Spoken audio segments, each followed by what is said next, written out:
அன்பு சகோதர சகோதரிகளே வணக்கம். நம்முடைய மரியா டிவியினுடைய பார்வையாளர்கள் நீங்களும் உடன் பயணிக்கிறீங்க. மரியா டிவிக்காக ஜெபிக்கிறீங்க. சிலர் கருத்துக்கள் நிறையா சொல்கிறாங்க. இந்த மாதிரி லைட்டு பின்னாடி வைங்க, லைட்டை முன்னாடி வைங்க, அதில் டைரக்ஷன் பயங்கரமாக கொடுக்குறாங்க. சிலர் இதை பற்றிலாம் நீங்கள் வீடியோ போடுங்களேன்னு சொல்கிறாங்க.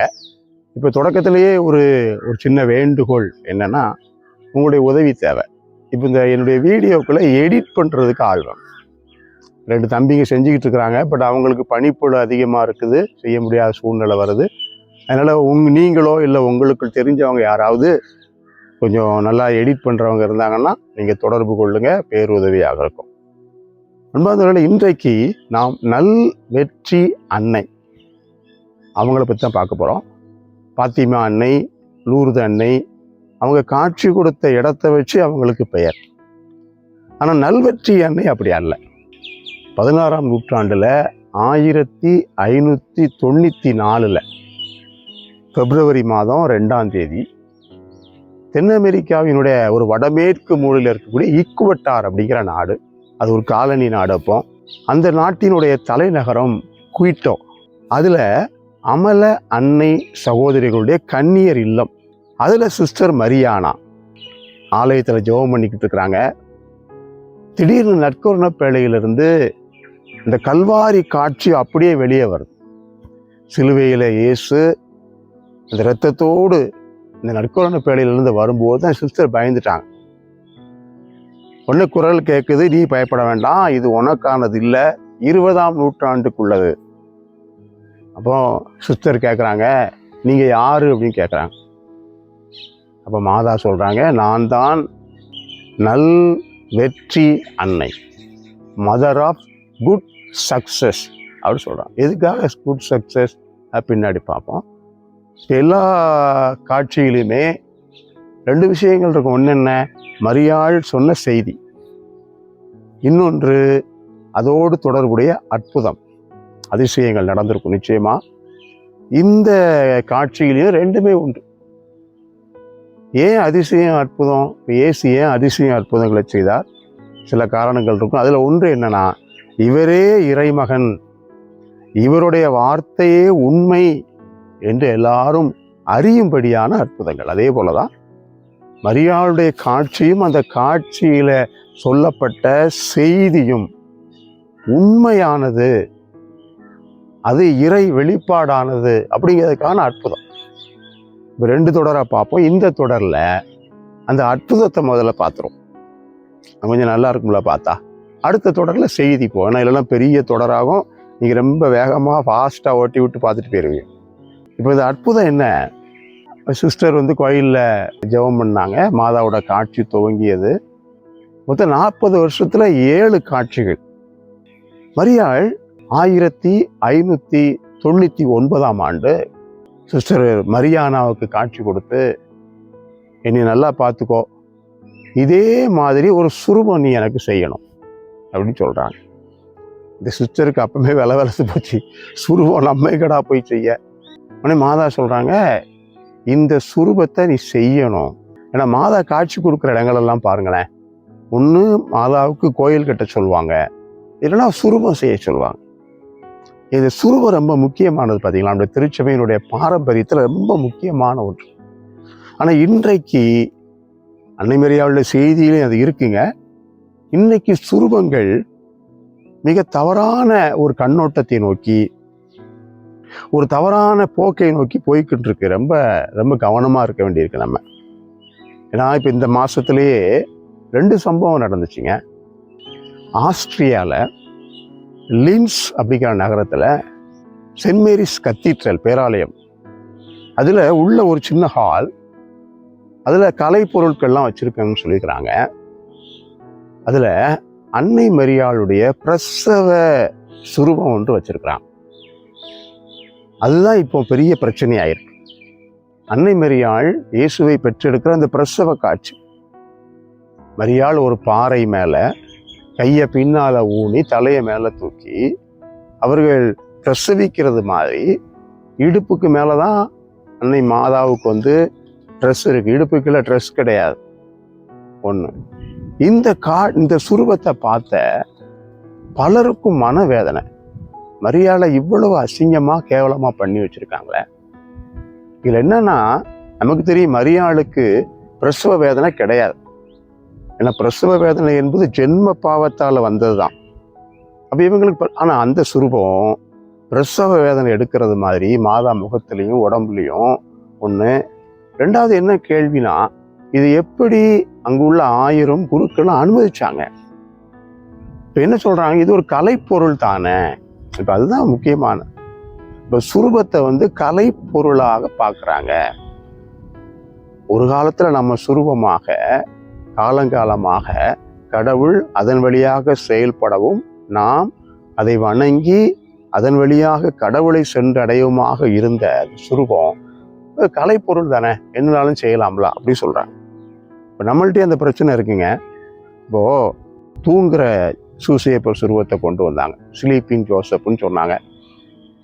கேட்டால் போப்பாண்டவரை சொல்லிடுவாங்க. அதை எல்லா இடத்துலையும் வைக்க ஆரம்பிச்சிட்டாங்க. அதுக்கு ஒரு நவநாள், அதுக்கு ஒரு கொண்டாட்டம். சூசையப்பர் நட்டை நின்றுக்கிட்டே இருந்தார்.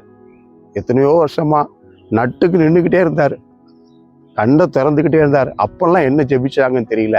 இப்போ தூங்க போட்டுட்டு ஜெபிக்கிறாங்க. இப்போ அதுக்கு அடுத்த கட்டம் என்ன தெரியுமா, நம்ம இந்த படங்கள் நிறைய வர ஆரம்பிக்குது, வாட்ஸ்அப்லலாம் பார்க்குறோம். சூசையப்பர் கட்டிலில் படுத்திருக்கிறாரு, பக்கத்தில் மாதா எந்திரிச்சு உட்கார்ந்துருக்காங்க.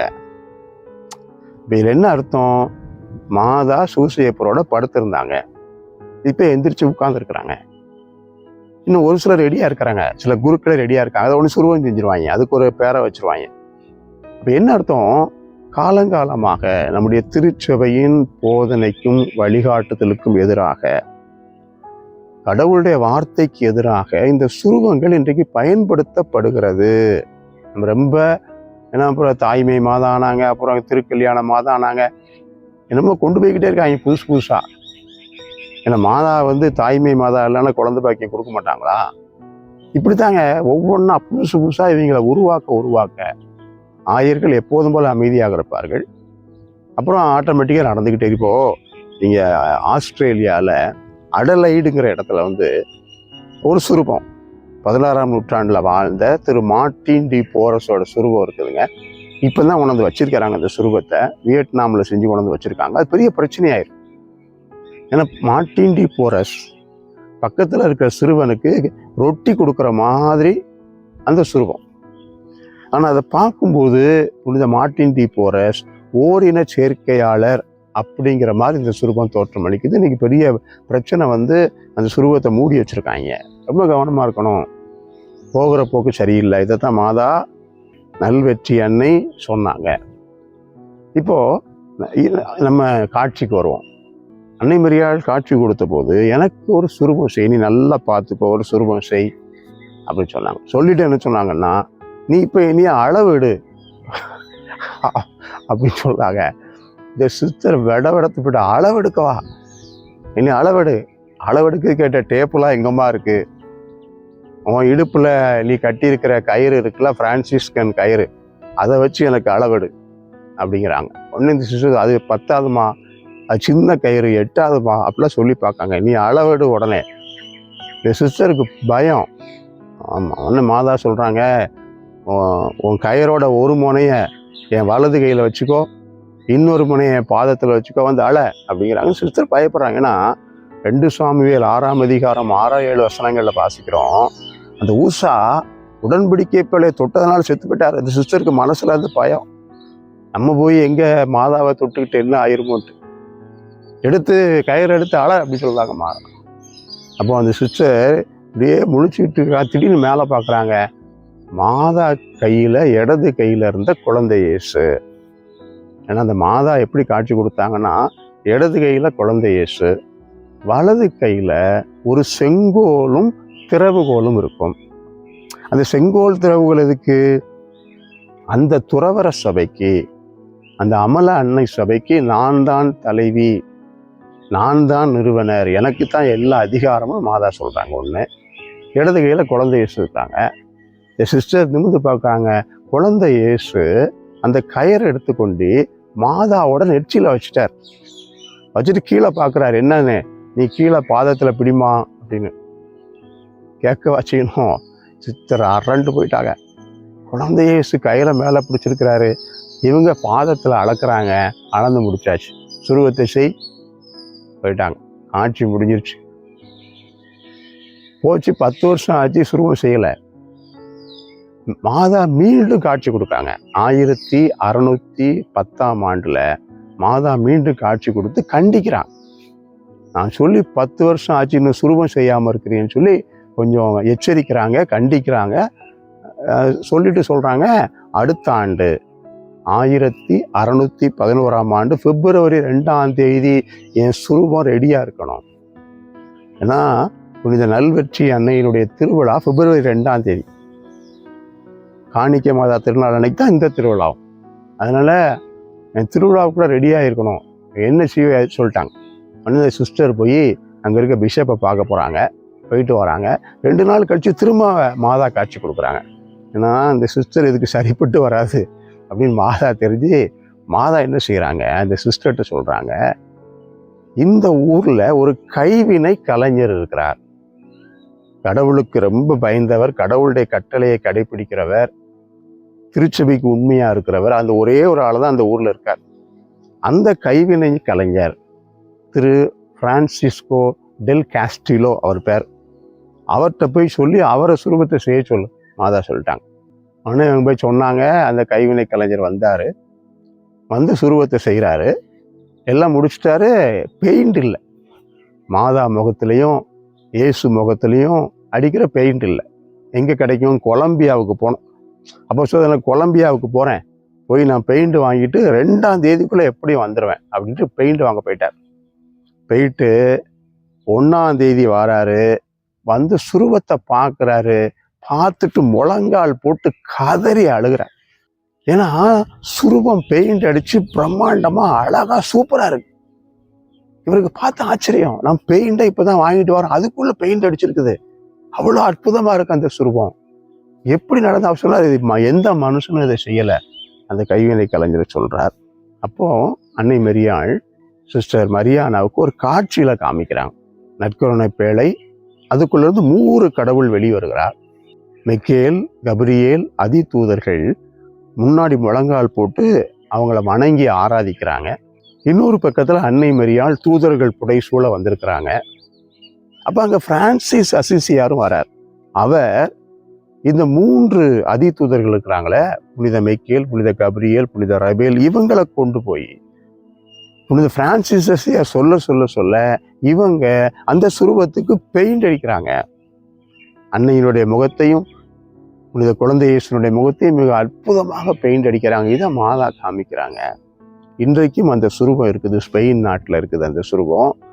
மிக அற்புதமான சுரூபம். அன்னை மரியாள் சொன்னாங்க, இந்த சுரூபத்தை பார்க்கிற ஒவ்வொருவரும் தெரிந்து கொள்ள வேண்டும், புரிந்து கொள்ள வேண்டும். என்னன்னா மாதா சொன்னாங்க, கடவுளுடைய திருமுன் நான் எவ்வளவு அதிகாரமிக்கவள், மக்கள் மீது கடவுளுடைய நீதியின் தண்டனையை குறைப்பதிலும் கடவுளுடைய இரக்கத்தை என் பிள்ளைகளுக்கு பெற்றுக் கொடுப்பதிலும் அந்த பிள்ளைகளை இயேசுவிடம் நான் வழிநடத்தி கூட்டி செல்வதில் நான் எவ்வளவு அதிகாரமிக்கவள், நான் எவ்வளவு முக்கியமானவள் என்பதை இந்த சுரூபத்தை பார்க்கிற போது ஒவ்வொருவரும் புரிந்து கொள்ள வேண்டும் என்று மாரியா சொன்னார். பாருங்க, ஒரு அற்புதமான விஷயம். மாதா பாருங்க, ஒரு தாயை போல வந்து கயிறெடு, அளவெடு, அதை விட குழந்தை இயேசு டாப்பு. அவர் உடனே கயிறு எடுத்து மாதாவை நெத்தியில வச்சு அளவு எடுக்க பிரம்மாண்டங்க. எவ்வளவு நம்மோடு இன்றைக்கு வாழக்கூடியவங்களாக அன்னை மரியாளும் இயேசு இருக்கிறார் பாருங்க. எவ்வளவு அற்புதமா இருக்காங்க. மரியாளுடைய அந்த செய்தியை பாருங்க. நான் கடவுளின் முன் அதிகாரமும் முக்கியத்துவம் வாய்ந்தவளாக இருக்கிறேன், 3 கடவுளுக்கு முன்பாக. அதை நாம் புரிந்து கொண்டோம் என்றால் நாம் மரியாளிடம் வர வேண்டும். இயேசுவிடம் வருவதற்கு நாம் மரியாளிடம் வர வேண்டும். இன்னும் சிறப்பாக இயேசுவின் இரக்கத்தை மரியாள் நமக்கு இன்னும் அதிகமாகவே பெற்றுக் கொடுக்கிறார். புனித நல் வெற்றி அன்னை நம்மோடு இருப்பார். நாமும் இந்த நல் வெற்றி அன்னைக்கு நம்மை ஒப்பு கொடுத்து நாம் அன்றாடுவோம். அன்னை மரியாளுடைய இந்த நல்வெற்றி அன்னையினுடைய அந்த செய்தியை நாம் அடுத்த தொடரில் பார்ப்போம். ஆண்டவர் உங்களை ஆசீர்வதிப்பாரார்.